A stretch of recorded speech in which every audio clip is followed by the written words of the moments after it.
حدیث نمبر 147 147 عن اسماء بنت یزید رضی اللہ عنہا عن رسول اللہ صلی اللہ علیہ وآلہ وسلم قال يحشر الناس في صعيد واحد يوم القيامة فينادي مناد فيقول أين الذين كانت تتجافى جنوبهم عن المضاجع فيقومون وهم قليل فيدخلون الجنة بغير حساب ثم يؤمر بسائر الناس إلى الحساب رواه البيهقي. اسماء بنت یزید، ان کے بارے میں آپ لکھ لیجئے، ان کا نام ہے اسماء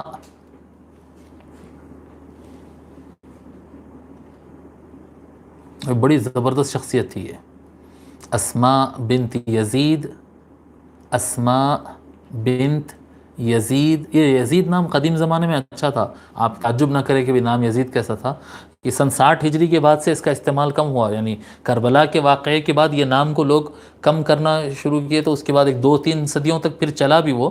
اس کے بعد اب تو یزید رکھنا تو ایک عجیب سا لگتا ہے، کیونکہ تصور سیدھا وہ یزید بن معاویہ کی طرف جاتا ہے خیال. تو اس زمانے میں تو یہ نام میں کوئی وہ مسئلہ نہیں تھا. اسماء بنت یزید بن السکن، اسماء بنت یزید بن السکن الاشہلیہ. بنو الاشہل خاندان تھا، اس خاندان کے خواتین کو الاشہلیہ کہتے ہیں، الاشہلیہ الانصاریہ. اسماء بنت یزید بن السکن الاشہلیہ الانصاریہ.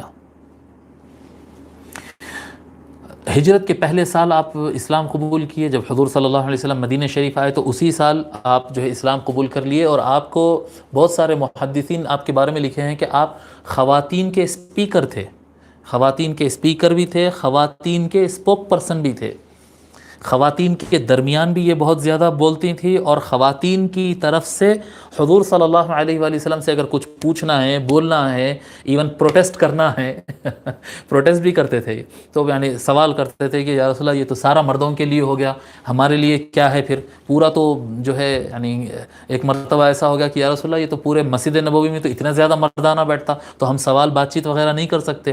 تو ان کے پروٹیسٹ کی وجہ سے حضور صلی اللہ علیہ وسلم پھر ایک مرتبہ منگل کا دن مقرر کیے تھے. عام طور پر جمعرات کو جو ہے لوگ جمع ہو کر حضور سے سوالات کرتے تھے مسجد نبوی میں.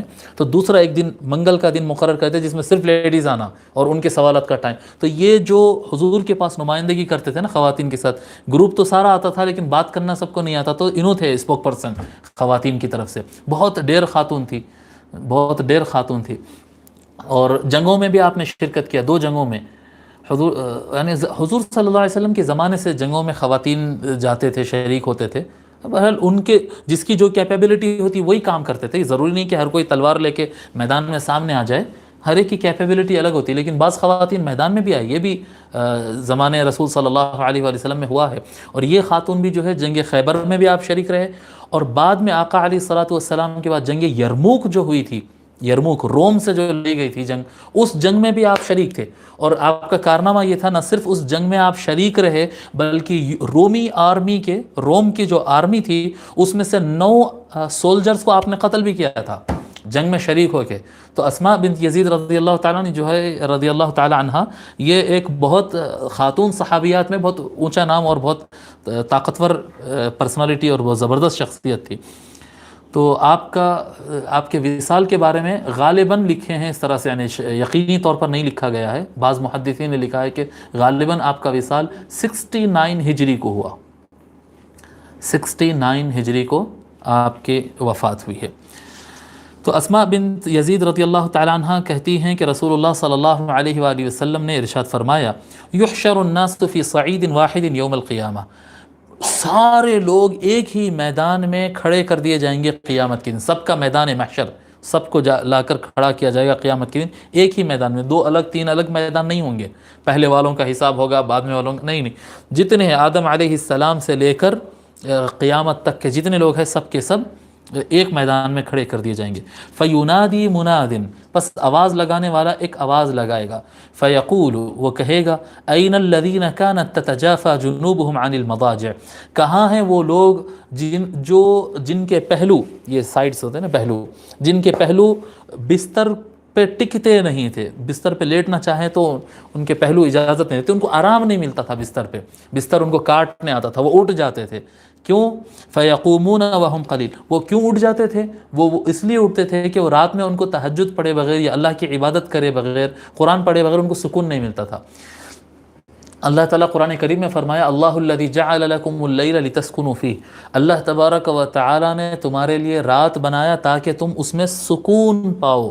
تو کچھ لوگ ہیں جن کو سونے سے سکون ملتا ہے تو وہ سو جاتے ہیں، کچھ لوگ ایسے ہوتے ہیں جو کچھ دوسرے مصروفیات میں ان کو سکون ملتا ہے، یار دوست حضرات کے ساتھ گپ شپ کرنے تو وہ ان کے ساتھ رات گزارتے ہیں، اور کچھ حضرات کو مصلی پر اور قرآن کے سامنے سکون ملتا ہے تو وہ مصلی پر اور نمازیں پڑھتے ہوئے رات گزارتے ہیں۔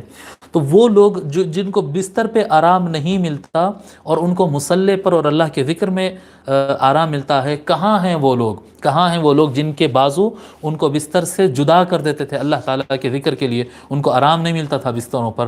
فَيَقُومُونَ وَهُمْ قَلِيلٌ، تو وہ اٹھ کر آئیں گے، وہ تہجد پڑھنے والے، وہ رات کی عبادت کرنے والے اٹھ کر آئیں گے، وَهُمْ قَلِيلٌ، حضور صلی اللہ علیہ وسلم خود فرما دیے کہ اور ان کی تعداد بہت کم ہوگی۔ رات کی نماز کی پابندی کرنا بہت مشکل کام ہوتا، اور وہ پابندی کرنے والے وہ اٹھ کر آئیں گے جو صرف اللہ کے لیے کرتے ہیں، وہ اٹھ کر آئیں گے اور وہ بہت کم ہوں گے۔ وَهُمْ قَلِيلٌ فَيَدْخُلُونَ الْجَنَّةَ بِغَيْرِ حساب، ان کو جنت میں بھیج دیا جائے گا بغیر حساب کہ وہ اٹھ کر آئیں گے اور سیدھا جنت میں چلے جائیں گے۔